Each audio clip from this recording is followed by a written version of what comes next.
मैं परमेश्वर का धन्यवाद देता हूँ इस सुबह के समय के लिए। सर्वशक्तिमान परमेश्वर के चरणों में आने का प्रभु ने जो मौका दिया है। आइए आज सुबह के वचन मनन के लिए भजन संहिता 13 हम पढ़ें। हे परमेश्वर, कब तक? क्या तू सदैव मुझे भूला रहेगा? तू कब तक अपना मुखड़ा मुझसे छिपाए रहेगा? मैं कब तक अपने मन ही मन में युक्तियां करता रहूं और दिन भर अपने हृदय में दुखित रहा करूं? कब तक मेरा शत्रु मुझ पर प्रबल रहेगा? हे मेरे परमेश्वर यहोवा, मेरी ओर ध्यान दे और मुझे उत्तर दे। मेरी आंखों में ज्योति आने दे, नहीं तो मुझे मृत्यु की नींद आ जाएगी। ऐसे ना हो कि मेरा शत्रु कहे मैं उस पर प्रबल हो गया, और ऐसा ना हो कि जब मैं डगमगाने लगूं तो मेरे शत्रु मगन हो। परंतु मैंने तो तेरी करुणा पर भरोसा रखा है। मेरा हृदय तेरे उद्धार से मगन होगा। मैं परमेश्वर के नाम का भजन गाऊंगा, क्योंकि उसने मेरी भलाई की है। यह भजन संहिता दाऊद के जीवन में कौन सी घटना के मध्य में लिखा गया, हम स्पष्टता से नहीं कह सकते।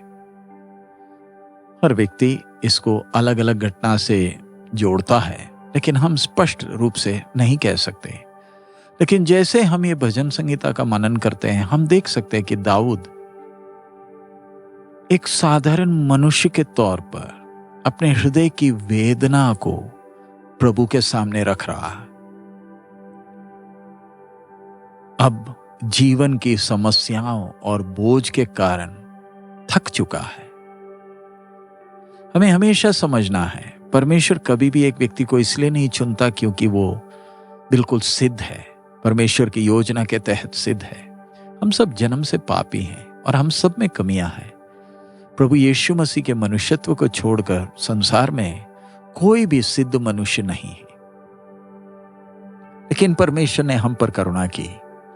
अपने अनुग्रह की बहुतायत से उसने हमें चुना और हमारे जीवन में काम करता है, ताकि हम परमेश्वर के अनंत काल की योजना के लिए उसके योग्य बन सके। जब हम शुद्ध होने की प्रक्रिया से गुजरते हैं, तब एक व्यक्ति अपने जीवन के उतार में वादियों के अनुभव में से जाता है, ताकि परमेश्वर की योजना के लिए वो सिद्ध बर्तन बन सके। हमारा जब शुद्धिकरण का क्रिया चलता है, कई बार हम निराश होते हैं और प्रभु के सामने रोने लगते हैं। लेकिन अपने हृदय के भीतर अगर हम प्रभु को सच्चे मन से प्रेम करते हैं, तो परमेश्वर हमें बलवंत करेगा हर क्षण को सामना करने के लिए, ताकि हम उस सिद्धता तक बढ़े, उस समझ तक बढ़े। जब हम अपने जीवन के उन तराइयों के गहरे अनुभवों से जाते हैं, तब हम समझ पाते हैं असलियत में हम हैं क्या, और हम प्रभु पर उतना आश्रित होते हैं ताकि हम, क्योंकि हमें मालूम है हम में कोई बल नहीं है। और ये हर एक व्यक्ति की यही कहानी है जिसने प्रभु पर भरोसा किया और जो उस सिद्धता तक बढ़ता है। हम देखते कैसे यूसुफ भी जेल खाने में, बंदीगृह में जब था, तो फरो के कुछ दास आए थे तो उनसे सहायता की उपेक्षा कर रहा। यूसुफ ने तय कर लिया होगा कि अब मैं कैद खाने से छूटकर मैं वापस अपने घर जाऊंगा। लेकिन प्रेमी परमेश्वर को यूसुफ के विषय कुछ और योजना थी। परमेश्वर ने अपने दास को इस तरीके से तैयार किया ताकि अपनी योजना के लिए वो सिद्ध बना, जिस उद्देश्य से उसे मिस्र में लाया था। मूसा के साथ भी ऐसा ही था। 40 लंबे साल, यहां तक मूसा ने इस्राएलियों को छुड़ाने की वो सोच भी शायद वो भूल गया होगा। उसे लगने लगा कि वो किसी काम का नहीं। इधर दाऊद कहता, हे परमेश्वर, कब तक? क्या तू सदैव मुझे भूला रहेगा? जब मिट्टी के बर्तन को भट्टी के अंदर रखा जाता है, लगता है कि कुम्हार ने उसे हमेशा के लिए छोड़ दिया। बर्तन अब कुम्हार के हाथ के स्पर्श को अनुभव नहीं करता है, वो तसल्ली नहीं मिलती है, लेकिन कुम्हार की नजर उसके ऊपर है। कुम्हार इंतजार कर रहा है ताकि बर्तन बिल्कुल सिद्ध हो जाए। ध्यान रखें, परमेश्वर अपने चुने हुओं को ऐसे धन्य अनुभवों के मध्य में से लेकर जाएगा, क्योंकि यही एक अनुभव है जो हमें सिद्धता तक पहुंचाती है। दाऊद को जरा देखें, भजन 2 में 13वें अध्याय के दूसरे वचन में क्या कहता है? मैं कब तक अपने मन ही मन में युक्तियां करता रहूं और दिन भर अपने हृदय में दुखित रहा करूं? कब तक मेरा शत्रु मुझ पर प्रबल रहेगा? यह कोई अजीब बात नहीं है कि हमारे मन में बातें आती हैं कि दुश्मन हमारे ऊपर प्रबल हो जाएगा, और उसके कारण हम कई बार निराश होते हैं, थक जाते हैं और हम बेचैन हो जाते हैं। दाऊद के हृदय को देखें, वो नहीं चाहता कि दुश्मन उस पर प्रबल हो, क्योंकि उसने प्रभु की करुणा पर भरोसा किया है।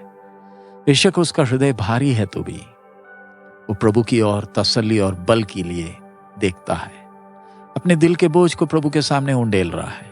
हमारे साथ भी ऐसा ही हो। ध्यान रखें, दुनिया में एक ही जगह है जिधर हमारे प्राण को सच्चा आराम, हर बोझ से तसल्ली मिल सकता है, और वो है परमेश्वर की उपस्थिति। हमारी निराशाएं, हमारे बोझ भारी होंगे कि हम एक शब्द भी बोल नहीं पाते, लेकिन हमारा स्वर्गीय पिता हमारी भावनाओं को जानता है, हमारे निराशा के वातावरण से हमें छुड़ाता है। अगर हम प्रभु के चरणों में समय बिताएं, वो धन्य आशा हमारे अंदर हो, तो हर परिस्थिति के ऊपर हम जयवंत हो सकते हैं। प्रभु की उपस्थिति को अनुभव कर हमारा हृदय हल्का हो सकता है। हमारा प्रभु उद्धार के उस आनंद से हमारे दिल को भरता है, और दिन के अंत में हम भी दाऊद के साथ ये गा सकेंगे, मैं परमेश्वर के नाम के भजन गाऊंगा क्योंकि उसने मेरी भलाई की है। हमारे दिल के बोझ हमें प्रभु से दूर करने ना पाए। हमारा लंगर हमारे प्रभु में मजबूती से बना रहे जब तक तूफान थम ना जाए। हमारा प्राण प्रभु से चिपका रहे, लिपटा रहे, क्योंकि हमारे उद्धार की आशा इस दुष्टता भरी दुनिया में हमारा प्रभु ही केवल है।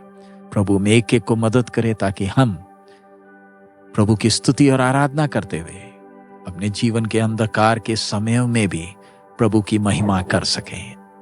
आइए हम प्रार्थना करें। सर्वशक्तिमान प्रभु, हम आपका धन्यवाद देते हैं इस समय के लिए, आपके वचन के लिए। प्रभु, आप हम एक एक से बात कर रहे हैं, आप हम एक एक हृदय और परिस्थिति को जानते हैं। प्रभु, रोज का मन्ना आप देते हैं।